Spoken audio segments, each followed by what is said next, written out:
자, 이번에는 추상 클래스가 발전된 개념이죠. 인터페이스에 대해서 알아보겠습니다. 추상 클래스와 공통점도 있고 이제 다른 점도 있죠. 그 두 가지를 잘 구분해 주셔야 되죠. 그리고 이 인터페이스의 용도를 중심으로 이제 학습해 주시면 됩니다. 자, 인터페이스의 정의죠. 인터페이스 키워드로 선언된 추상 클래스죠. 인터페이스도 이름이 인터페이스인데 우리 뒤에서 이제 실습해 보면서 확인하겠지만 추상 클래스입니다. 추상 클래스. 말씀드린 것처럼 추상 클래스가 추상 클래스의 기능이 발전된 게 이제 인터페이스죠. 자, 인터페이스의 특징이죠. 추상 클래스가 발전된 개념이죠. 똑같이 추상 클래스니까 인스턴스 생성이 불가능합니다. 자, 그리고 어캐스팅 타입으로 사용할 수가 있죠. 인터페이스도 보면 대부분 인터페이스는 상위에 위치하죠. 상위에 위치하니까 인터페이스 타입으로 선언된 변수는 하이 클래스 인스턴스를 받을 수가 있는 거죠. 어캐스팅이죠. 어캐스팅으로 사용할 수 있다 이거죠. 자, 그리고 근데 인터페이스와 추상 클래스의 다른 점은 인터페이스의 멤버는 상수, 우리 앞에서 상수했죠. 그 상수 형식 많이 쓴다 그랬죠. 상수하고 추상 메소드만 인터페이스 안에 선언이 될 수 있다 이거죠. 자, 그리고 하이 클래스와의 관계는 임플로멘트죠. 임플로멘트. 그리고 추상 클래스는 하이 클래스에 대해서 추상 클래스도 클래스니까 익스텐드 상속 관계죠.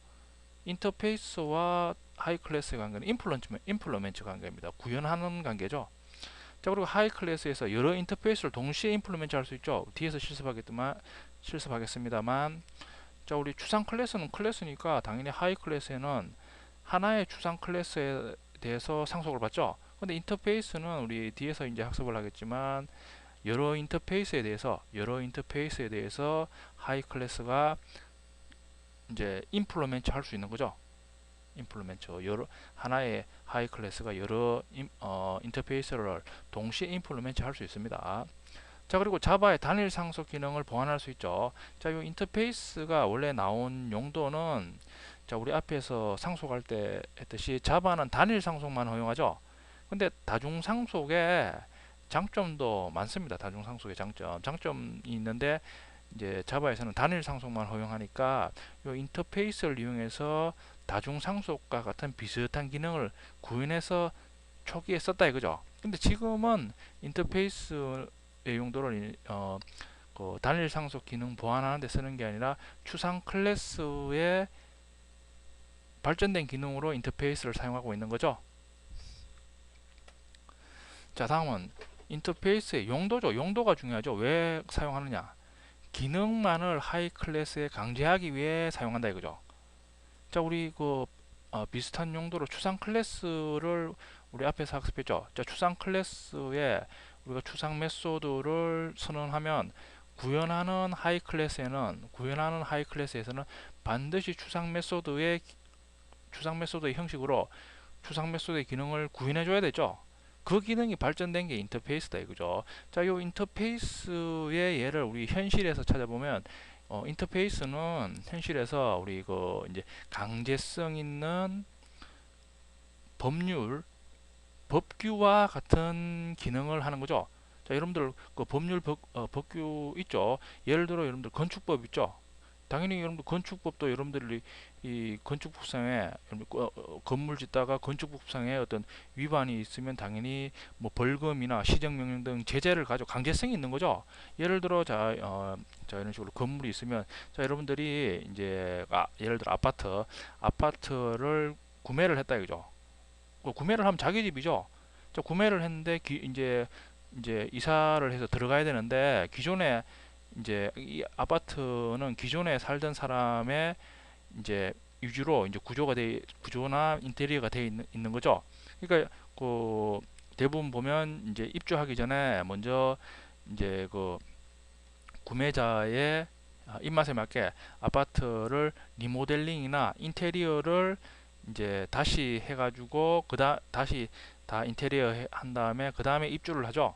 예, 그런 경우가 많죠.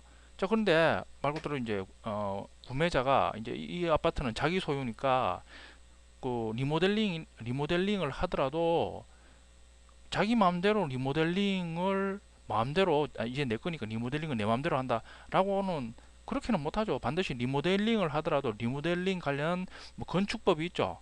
예를 들어 뭐 이런 식으로 건축법이 있으면 당연히 리모델링을 하더라도 이 건축법은 반드시 지켜야 된다 이거죠. 그렇죠.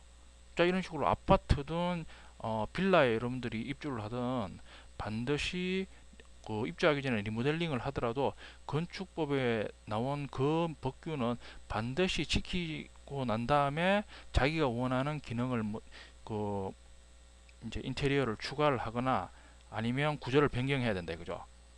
만약에 그렇게 안 하면 당연히 이그 건축법은 강제성이 있으니까 당연히 그 이제 뭐 구청이나 이런 데서 당연히 검사해보고 법을 어겼으면 당연히 제재를 가하는 거죠. 그렇죠? 그러면 결과적으로 이런 모든 이제 이런 빌라든 아파트든 뭐 등등등 모든 집에 대해서는 이런 강제성 있는 법규가 공통적으로 다 적용되어 있으니까 이런 법규에 있는 시설이나 구조는 반드시 갖춰져 있겠죠. 강제성이 있으니까. 인터페이스의 기능도 동일하죠. 자, 인터페이스에 우리가 기능 추상 메소드를 우리가 쭉 이제 그 선언을 해 놓는다 이거죠. 이 추상 메소드는 하이 클래스에서는 반드시 이 추상 메소드의 형식과 당연히 추상 메소드를 선언하면서 이 추상 메소드가 어떤 기능을 하는가 쭉 뭐 주석이나 아니면 문서화 시키는 거죠. 말 그대로 하이 클래스에서는 이 추상 클래스의 형식과 이 추상 클래스가 원하는 기능을 반드시 요 형식대로 구현하라 그런 뜻이죠. 만약에 안 하면 그런 식으로 안 하면 당연히 컴파일 오류가 발생하는 거죠. 뭐 우리 법규 어겼을 때 제재를 가하는 것처럼. 그렇죠. 우리 앞에서 배운 추상 클래스의 기능이 더욱더 강화된 게 인터페이스다 이죠. 인터페이스는 하이 클래스에 대해서 반드시 구현해야 되는 기능을 강제하기 위해 사용된다 이죠. 자, 이런 식으로 사용함으로써 말 그대로 이제 좋은 점이 말 그대로 이제 건축법과 같은 비슷한 그런 이제 효과를 발휘하는 거죠. 자, 건축법은 모든 건물 종류에 대해서 다 적용되어 있으니까 모든 건물에는 다 이 건축법에 있는 이제 요건을 다 만족시키는 거죠. 어디에 가도 이론적으로는 어디에 가도 다 이 그 건축법에 있는 그런 기능이나 시설은 반드시 구현되어 있어야 되죠. 똑같은 거죠. 이런 식으로 말 그대로 말 그대로 인터페이스에 우리가 어떤 기능을 구현하라는 추상 메소드를 이제 선언해 놓고 하이 클래스에서 이제 구현하라고 하면 반드시 이 기능은 반드시 어떤 클래스에도 반드시 구현되어 있다 그죠. 그러면서 좋은 게 이제 통일성이 생기는 거죠. 통일성. 그렇죠? 그럼으로써 이제 구조가 일정하게 되는 거죠. 일정하게. 자, 구조가 일정하게 되니까 결국에는 소스를 관리하는 사람 입장에서는 훨씬 편하다 이거죠. 어떤 클래스를 받으라도 구조가 일정하니까 예를 들어 이 클래스를 개발하는 A 개발자가 개발하다가 뭐 이제 퇴사를 했다 이거죠. 그리고 난 다음에 B 개발자가 와서 다시 인수인계 받아가지고 이제 자기가 이제 개발 및 관리에 이제 관리 업무를 하게 된다 이러면 말 그대로 이번에는 이 클래스에 있는 기능을 일일이 분석할 게 아니라 이 클래스의 상위에 있는 인터페이스에 선언된 메서드의 기능이나 뭐 물론 다 문서화나 다 주석으로 상세하게 어떤 메서드가 어떤 기능을 한다는 게 이제 다 이제 표현되어 있겠죠. 그 이제 메서드의 이제 기능만 살펴보면 하이 클래스에서 뭐 하는지 다 안다 이거죠. 말 그대로 그 인터페이스에는 하이 클래스에서 반드시 구현해야 되는 핵심 기능을 쭉 나열하고 그걸 하이 클래스 구현했다 이거죠. 그러니까 이제 관리나 어떤 가독성 면에서도 훨씬 이제 높아지는 거죠. 그렇죠. 그러니까 여러분들이 인터페이스를 처음 접하는 사람은 인터페이스를 왜 쓰느냐, 어렵다 이러는데 막상 그 용도를 알고 보면 이제 그 프로그램의 어떤 소스나 기능이 방대해지면 인터페이스를 쓰면 훨씬 가독성이나 소스의 구조를 훨씬 우리가 명확하게 만들 수 있고 그럼으로써 관리를 효율적으로 할 수 있다 이거죠. 그냥 우리 앞에서 우리 객체 지향할 때는 그냥 뭐 클래스로 이런 식으로 분할해 가지고 뭐 각 클래스에 대해서 기능을 구현하면 된다 이랬는데, 물론 그런 식으로 하면 되는데 이제 이런 식으로 하다가 보니까 기능이 자꾸 이제 늘어나고 이제 소스가 자꾸 이제 방대해지다 보니까 이런 식으로 하면 결국에는 또 이제 효율성에 문제가 되는 거죠. 자꾸 기능이 중복이 되고, 그리고 각각의 그 기능을 맡은 개발자들도 다 자기 자기식대로 다 개발을 한다 이거죠. 전체적으로 어떤 그 일관성이나 통일성이 유지가 안 된다 이거죠. 그러면 자꾸 그런 식으로 자꾸 이제 하다 보면 어느 그 순간을 넘어버리면 이 소스 관리 자체가 안 된다 이거죠. 그죠? 그런데 이제 인터페이스를 사용하니까 이제 소스에 대해서 우리가 이제 어떤 구조를 가지고 이제 강제적으로 통일성을 줘서 구조를 가지고 이제 효율적으로 관리를 할 수 있다. 그런 의미죠. 그러니까 이 인터페이스는 이제 대부분 추상 클래스처럼 이제 분석 설계하고 난 다음에 전체 소스 구조를 정하는데 소스 구조의 뼈대를 만드는데 주로 많이 사용됩니다. 그러니까 여러분들이 왜 인터페이스를 쓰느냐, 그 용도를 알면 인터페이스를 쓰므로써 이런 좋은 점이 있구나, 그걸 이제 이해할 수가 있는 거죠. 자, 그럼 이번에는 자동차를 이용해서 앞에서 봐온 인터페이스를 한번 실습을 한번 해보겠습니다. 자, 마이카.java. 자, 마이카가 지금 인터페이스로 선돼 있죠. 마이카니까 이름에서도 알 수 있듯이 카니까 결국에는 차로서의 반드시 구현해야 될 그런 기능을 지금 선언하겠다 이거죠.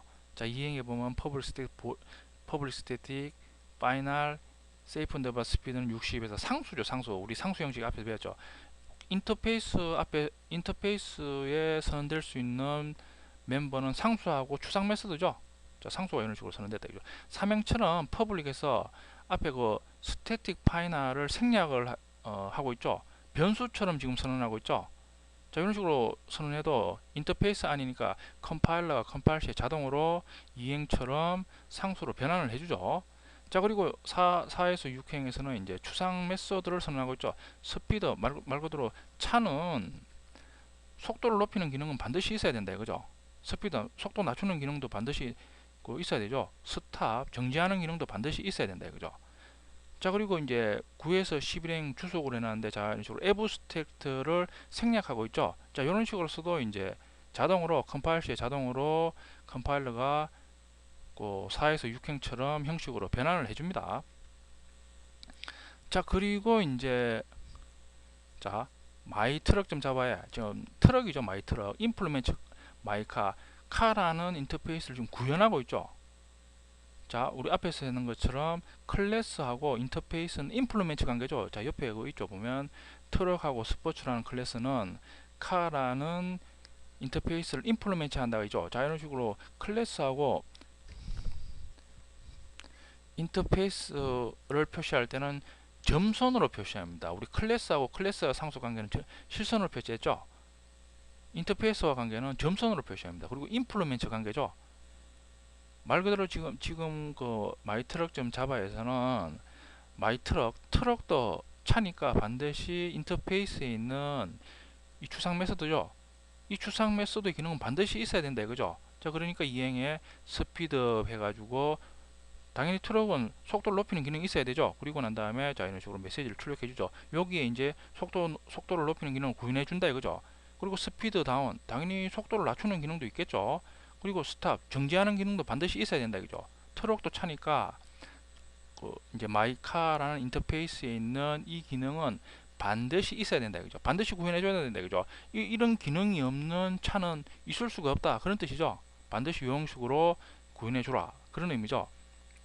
옆에 보면 이제 스포츠카죠. 스포츠카도 차니까 마이 스포츠카에서 임플리멘트 마이카를 지금 임플리멘트 하고 있죠. 여기 마이가 빠졌죠. 임플리멘트 스포츠카도 당연히 이제 차니까 당연히 마이카에 있는 이 기능은 반드시 구현해 준다 이거죠. 구현해 줘야 된다 이거죠. 구현해 주고 있죠. 자, 그리고 난 다음에 자, 마이 스포츠카도 클래스니까 이제 마이카에 있는 이제 추상 메소드를 구현해주고 난 다음에 자신만의 기능, 터보 기능, 스포츠카에는 가속 기능이 있죠. 터보 기능을 터보라는 메소드를 추가해서 자신의 기능을 따로 구현해주고 있죠. 자, 그럼 실행 클래스에서 앞에서 구현한 클래스를 이제 사용해야 되겠죠. 자, 보면 메인 메소드에 사명에 보면 마이카 씌우는 뉴 마이카 인스턴스를 만들죠. 자, 근데 저 사명처럼 하면 오류가 나죠. 마이카는 지금 인터페이스죠. 인터페이스는 인스턴스 생성이 불가능하죠. 오류가 납니다. 자, 사용해 보면 마이카 C는 뉴 마이 스포츠카. 자, 뉴 마이 스포츠카 스포츠카 인스턴스를 만들고 지금 C 할당하죠. C가 마이카 인터페이스죠. 근데 인터페이스는 어캐스팅이 가능하죠. 자, 그러면 자 사행처럼 실행하면 자 C가 마이 스포츠카하고 마이카가 생성된 그 위치를 이런 식으로 가리키고 있다 이거죠. 자, 인터페이스 타입은 업캐스팅이 가능하다 이거죠. 자, 그리고 오행의 마이 스포츠카 S는 뉴 마이 스포츠카 당연히 같은 타입 인스턴스 같은 타입 변수에 할당하죠. 6행도 마이 트럭 T는 뉴 마이 트럭 당연히 가능하죠. 자, 근데 7행에 보면 마이카.세이프 언더스파든 80 하면서 자 세이프 언더바 스피드는 상수죠. 상수에 접근하는 방법 우리 했죠. 선언된 클래스나 인터페이스명 마이카죠. 마이카.세이프 언더바 스피드는 80 해서 상수 값을 변경하죠. 자, 상수 값은 변경이 안 되죠. 자, 7행처럼 하면 오류가 납니다. 자, 그리고 자, 8행에 보면 이제 상수 값을 가지고 오는 방법이죠. 이런 식으로 마이카.세이프 언더바 스피드 하면 상수 값 그 이제 규정 속도죠. 규정 속도를 가져와서 출력해 보겠다 이거죠. 자, 그리고 이제 자, 어캐스팅한 변수 C를 이용해서 메서드를 호출하는 거죠. C.speed 호출하면 C가 지금 자 이런 식으로 가리키고 있으니까 C.speed 하면 자 우리 어캐스팅된 변수의 메소드 호출 방법 했죠. 스피드 하면 먼저 C가 마이카 타입이니까 마이카에 스피드 있느냐 있죠. 추상 메소드로 있죠. 자, 그리고 난 다음에 하이에 구현된 스피드 메소드가 있냐 당연히 있죠. 마이 스포츠카에. 그러면 마이 스포츠카에 스피드 메소드를 호출해서 이런 식으로 출력해 주는 거죠. 스피드. 자, 그리고 11행의 스피드 다운 똑같은 가지고 이제 구현된 스피드 다운 메소드를 호출하는 거죠. 자, 근데 12행처럼 하면 오류가 납니다. C.top 하면 오류가 난다 이죠. 왜냐? C는 상위 타입이니까 인터페이스 타입이니까 터보는 하이 클래스에만 있죠. 하이 클래스. 바로 접근하면 오류가 나죠. 그 6장에 우리 그 메소드 호출 과정 있죠. 자, 그리고 13에 시점 스탑으로 좀 스탑은 당연히 가능하죠. 추상 메소드에 대해서 구현된 스탑 메소드가 있으니까 스탑이 호출되는 거죠. 자, 그리고 이제 16행은 마이 스포츠카가 똑같은 클래스 타입 S 할당됐으니까 스피드업, 스피드다운, 터보, 스탑 다 호출이 가능하죠. 터보도 호출이 가능하죠. 똑같은 타입 변수니까. 자, 근데 12행에 그 C를 이용해서 우리가 터보라는 메소드를 호출하려고 하면 바로는 안 되니까 우리 앞에서 호출하는 방법을 배웠죠. 다운 캐스팅을 해줘야 되죠. 다운 캐스팅. C를 마이 스포츠카 타입으로 다운 캐스팅 하고 난 다음에 호출해야 되죠. 여러분들 한번 해보시면 되겠죠. 자, 그러면 자 옆에 있는 것처럼 이런 식으로 결과값이 출력이 되죠. 자, 그런데 이제 우리 앞에서 언급한 것처럼 인터페이스도 추상 클래스 일종이라 그러죠. 조금 더 실습을 해보겠지만 여러분들 그 인터페이스를 컴파일 하고 난 다음에 그 워크스페이스 있죠. 프로젝트 폴더에 가보시면 자 이런 식으로 각각의 인터페이스에 대해서 클래스 파일로 다 변환이 됩니다. 그러니까 인터페이스도 결국에는 추상 클래스죠. 클래스 일종입니다.